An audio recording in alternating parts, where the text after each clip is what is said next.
Please come in. Good morning. Good morning.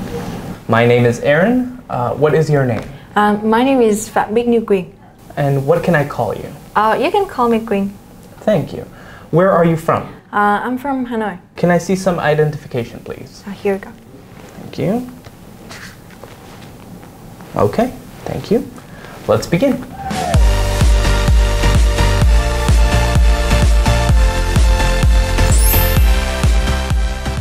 Let's talk about where you live. Do you live in a house or in a flat? I'm living in Hanoi in a studio apartment right now. Well, it's quite spacious compared to the last room that I lived in. Also, it has a small balcony, which overlooks a lovely lake. It's pretty nice. What do you like about the area around where you live? What I like about that area is that it is a suburb, quite close to the center, and it's absolutely lively.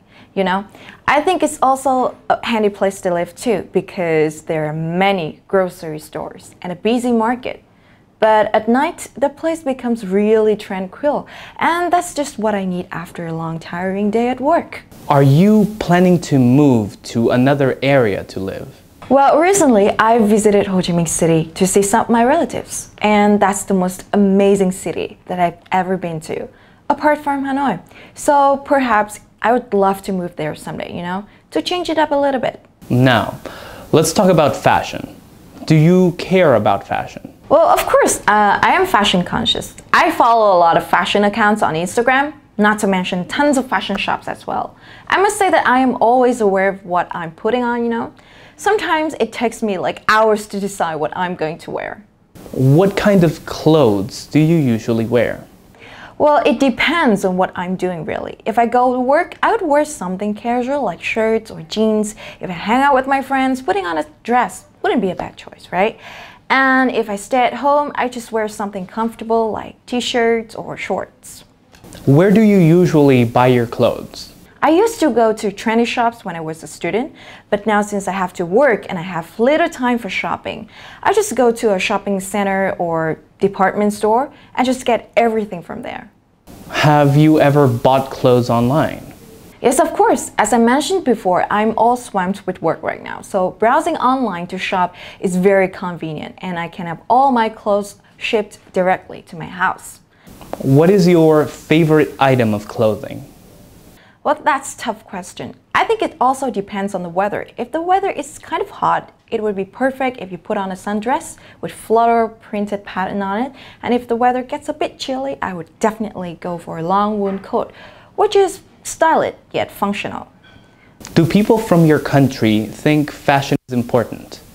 Well, I think they are getting more and more fashion conscious than ever. I think this is because now they are more self-centered and they want to identify themselves distinctively from other people.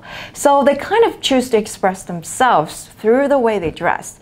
The more trendy and fashionable their clothes are, the more confident they will become, I suppose. Let's talk about food. What's your favorite food? Well, I would say that I'm not a picky eater and I can eat like the whole universe. But if I have to choose, I would definitely go for Vietnamese traditional cuisine because although it does not win any points for complexity, it's all about the combination of fresh ingredients, intense flavors, and an ease of cooking and preparation. So it wins my heart. Are there any foods you dislike? Well, of course, there's this one particular kind of food which I don't like, the one that stinks. I can eat things that are too smelly. For example, durian, shrimp paste, stinky tofu. I just cannot stand the smells of them. What are some traditional foods in your country? Obviously, there's a mixed variety of food in my country, but I guess the most popular one would probably be pho, since Vietnam is world famous for it. It's tasty, cheap, and available at all hours. In some places, it costs you like 20,000 dong for a steaming hot bowl of pho, and also you might find some other things like bún cha, bún bò Huế. They are all very delicious. Do you have a healthy diet? Well, actually I don't, but I try to eat clean and eat green every day because highly processed foods or low quality foods are linked to obesity and an increased risk of heart disease, and in some cases, cancer. So it's vital for me and for everyone to stay healthy by eating clean in order not to only manage your weight, but also help you build a stronger immune system and increase your energy levels. All right, that is the end of part 1. Now we'll continue with part 2. I'm going to give you a card and you should talk about it for 1 to 2 minutes. Before you talk, you will have 1 minute to think about what you're going to say. You can make notes if you wish. You understand? Yes. Here is a piece of paper and a pen to make notes. And here is your topic. And I'd like to describe another language, not English, that you would like to learn.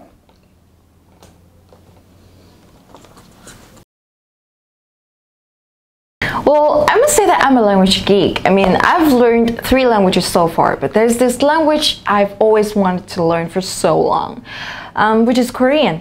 Like Chinese and Japanese, the Korean language has its own alphabetical system and uses a variety of characters in its writing, which is totally different from my mother tongue, one of the Latin languages. And about its speaking, the pronunciation and stresses are more way challenging than our language. Korean has a lot of similar sounds, and only when you pay close attention to them do you realize the minor differences between those sounds.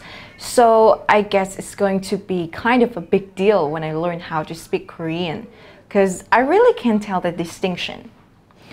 The rich Oriental culture of Korean is probably the reason why I am attached to this language so much. Well, I remember vaguely when I was only 4 or 5 years old, that was the first time ever I watched a K-drama, and I was hooked right away after just 1 episode. I started listening to K-pop when I was in middle school, and at this time, Korea has really drew me in with its addictive melodies and slick choreography in its music. And what's even more intriguing is the exploding flavors and nutrient-rich food of Korea. I am a sucker for Korean food, and I actually learned how to cook some Korean traditional food to indulge myself with this outstanding cuisine. I really wish that someday I could be fluent in Korean so that I could travel to this beautiful country, talk to its lovely people, and enjoy the authentic Korean food. Thank you. You can stop now. Can I have the booklet, the paper, and the pen, please? Thank you. We've been talking about a language that you want to learn, and I'd like to discuss this with you in 1 or 2 more general questions related to this. Do you think foreigners should learn your country's language when they arrive there? Well, I personally think that this is absolutely necessary to pick up a few basic words or phrases, especially when you travel to a non-English speaking country. It would be nice if you can, experience talking to the locals in their mother tongue. Besides, language is an integral part of any culture, so learning a new language would help you develop cultural sensitivity. What kind of quality should a language teacher have? Well, this is interesting. For me, a language teacher must first and foremost be passionate about that language and also be an expert of the language. The teacher should have certain skills and knowledge to, successfully inspire and instruct the students. And the second important factor is good communication skills, because he can deliver his lessons with better results. Also, a more exciting approach to the lessons will grasp all the students' attention and interest. Do you think grammar is important when you learn a foreign language? Well, yes, obviously. Grammar is one of the 3 fundamental elements when it comes to learning a new language, which includes vocabulary, pronunciation, and grammar. Just imagine, words are like bricks and grammar structures are like cement. And therefore, grammar will help connect and express your ideas. Correct grammar is critical, since without it, you can only utter broken sentences, which may or may not be understandable, but will surely be unprofessional. Thank you. That is the end of the speaking test.